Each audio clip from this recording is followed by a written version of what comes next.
Rocky MS GK में स्वागत है। आपके लिए लाए हैं 15 महत्वपूर्ण जीके क्विज। चैनल को सब्सक्राइब नहीं किया तो प्लीज चैनल को सब्सक्राइब कर लीजिए। प्रश्न नंबर 1।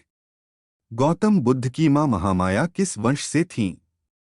ए. लिच्छवी, बी. कोलिय, सी. सोलंकी, डी.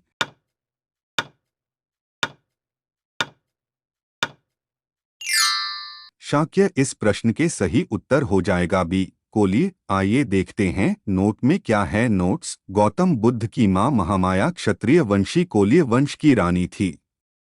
उनका विवाह क्षत्रिय शाक्य वंशी राजा शुद्धोदन से हुआ। प्रश्न नंबर 2.1 खेल का प्रमाण जो बहुत हद तक शतरंज से मिलता जुलता था, सिंधु घाटी सभ्यता में निम्नलिखित में से किस स्थल पर पाया गया था? ए. हड़प्पा, बी. लोथल, सी. मोहनजोदड़ो, डी. कालीबंगा।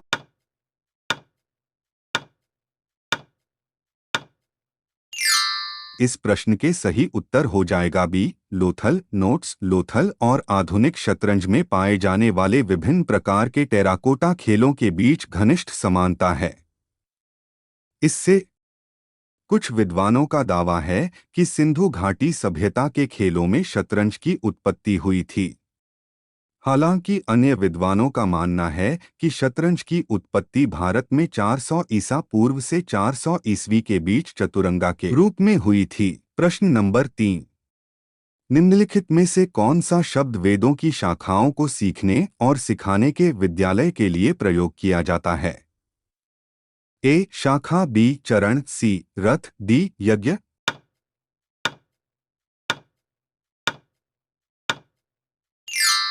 इस प्रश्न के सही उत्तर हो जाएगा बी. चरण। आइए देखते हैं नोट में क्या है। नोट्स। चरण प्राचीन भारत में वेदों के शिक्षण और सीखने के लिए गुरु शिष्य वंश या स्कूल को संदर्भित करता है। वेदों की संख्या 4 है। ऋग्वेद, यजुर्वेद, सामवेद और अथर्ववेद। ऋग्वेद, इसमें 10 मंडल और 1028 सूक्त है। इसमें यज्ञ की जानकारी मिलती है। यजुर्वेद, इसमें कर्मकांड की जानकारी मिलती है तथा गद्य और पद्य में लिखा एकमात्र वेद है सामवेद। इसे भारतीय संगीत का जनक कहा जाता है। अथर्ववेद, इस वेद में जादू टोना से संबंधित जानकारी मिलती है। वेदत्रयी ऋग्वेद, यजुर्वेद और सामवेद को मिलाकर वेदत्रयी कहा जाता है। इसमें अथर्ववेद को शामिल नहीं किया गया है। प्रश्न नंबर 4। कौन सा प्रतीक गौतम बुद्ध के निर्वाण ज्ञान का प्रतिनिधित्व करता है? ए. कमल, बी. पहिया, सी. घोड़ा, डी. बोधि वृक्ष।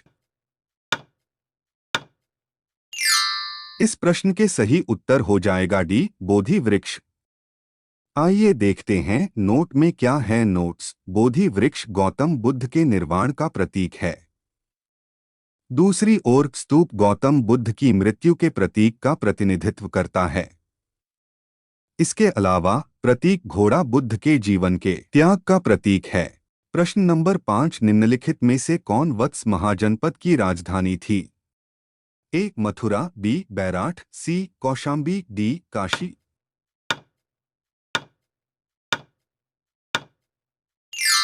इस प्रश्न के सही उत्तर हो जाएगा सी.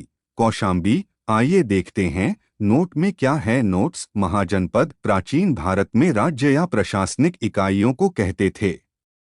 उत्तर वैदिक काल में कुछ जनपदों का उल्लेख मिलता है। एक बौद्ध ग्रंथों में इनका कई बार उल्लेख हुआ है। महाजनपद आज के उत्तरी अफगानिस्तान से बिहार तक और हिंदुकुश से गोदावरी नदी तक में फैला हुआ था। दीर्घ निकाय के महागोविंद सुत्त में भारत की आकृति का वर्णन करते हुए उसे उत्तर में आयताकार तथा दक्षिण में त्रिभुजाकार यानी एक बैलगाड़ी की तरह बताया गया है। प्रश्न नंबर 6। मगध की राजधानी क्या थी? ए. उज्जैन, बी. पाटलिपुत्र, सी. राजगृह, डी. तक्षशिला।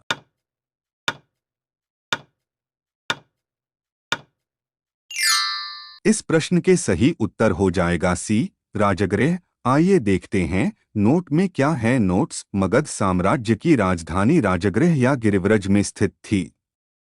यह शहर लगभग अभेद्य था क्योंकि यह 5 पहाड़ियों से घिरा हुआ था जिसके द्वार चारों ओर से पत्थर की दीवारों से बंद थे। प्रश्न नंबर 7। निम्नलिखित में से कौन सा राजा वासुदेव कण्व का उत्तराधिकारी बना? ए भूमिमित्र कण्व, बी नारायण कण्व, सी सुशर्मन, डी बृहद्रथ।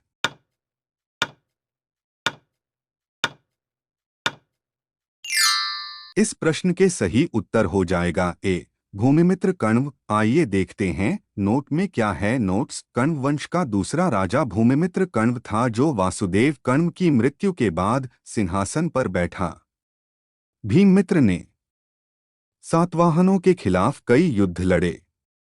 भूमिमित्र ने 14 वर्षों तक शासन किया और बाद में उनके पुत्र नारायण ने उनका उत्तराधिकारी बना लिया। प्रश्न नंबर 8। टिप्पस भिड़ाना मुहावरे का अर्थ होगा? एक लगाना, बी ये योजना बनाना, सी गो को आपस में लड़वाना, डी फारिश करवाना।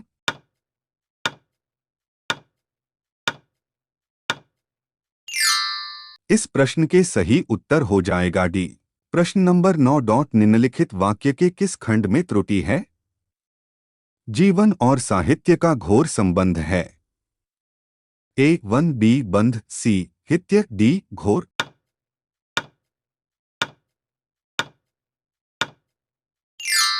इस प्रश्न के सही उत्तर हो जाएगा डी। प्रश्न नंबर 10।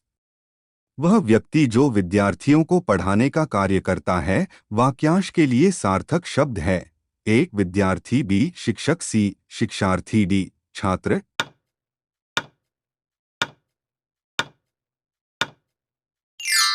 इस प्रश्न के सही उत्तर हो जाएगा बी। प्रश्न नंबर 11। निम्नलिखित में से कौन सी धातु हड़प्पन सभ्यता में नहीं पाई गई थी? ए सोना, बी तांबा, सी चांदी, डी लोहा।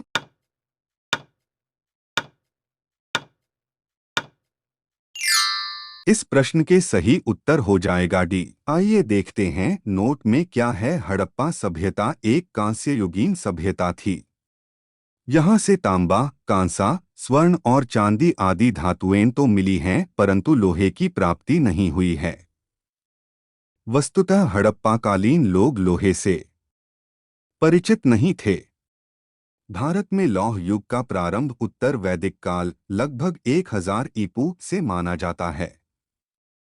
अभी तक चैनल को सब्सक्राइब नहीं किए हैं तो प्लीज चैनल को सब्सक्राइब कर दीजिए और बेल आइकन को ऑन कर दीजिए। प्रश्न नंबर 12। भीमबेटका गुफा किस राज्य में है? ए तेलंगाना, बी कर्नाटक, सी ओडिशा, डी मध्य प्रदेश।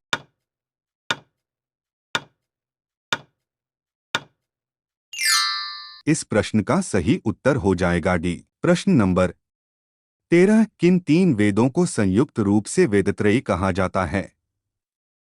ए ऋग्वेद, यजुर्वेद, अथर्ववेद, बी ऋग्वेद, सामवेद, अथर्ववेद, सी ऋग्वेद, सामवेद, यजुर्वेद, डी यजुर्वेद, सामवेद, अथर्ववेद।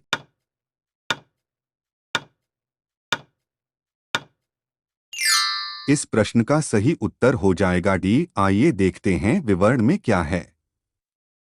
ऋग्वेद, यजुर्वेद तथा सामवेद को वेदत्रयी या त्रयी कहा जाता है। प्रश्न नंबर 14। प्राचीन भारत में निम्नलिखित में किस विवाह को विधि सम्मत नहीं माना जाता था?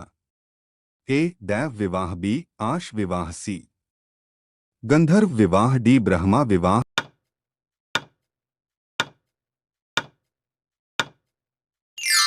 इस प्रश्न का सही उत्तर हो जाएगा सी। आइए देखते हैं विवरण में क्या है।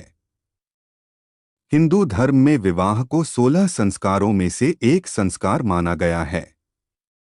प्राचीन भारत में विवाह के 8 प्रकार बताए गए हैं। ब्रह्मा दैव विवाह, आश विवाह, प्राजापत्य विवाह, गंधर्व विवाह, असुर विवाह, राक्षस विवाह, पैशाच विवाह। इन विवाहों में ब्रह्मा विवाह, दैव विवाह, आश विवाह एवं प्राजापत्य विवाह को ही विधि सम्मत माना गया है। अंतिम 4 प्रकार के विवाह को विधि सम्मान नहीं माना जाता। प्रश्न नंबर 15। निम्नलिखित में से कौन सी जनजातीय सभा सामान्य रूप से जनजातीय सरदार मुखिया के चुनाव में शामिल होती थी?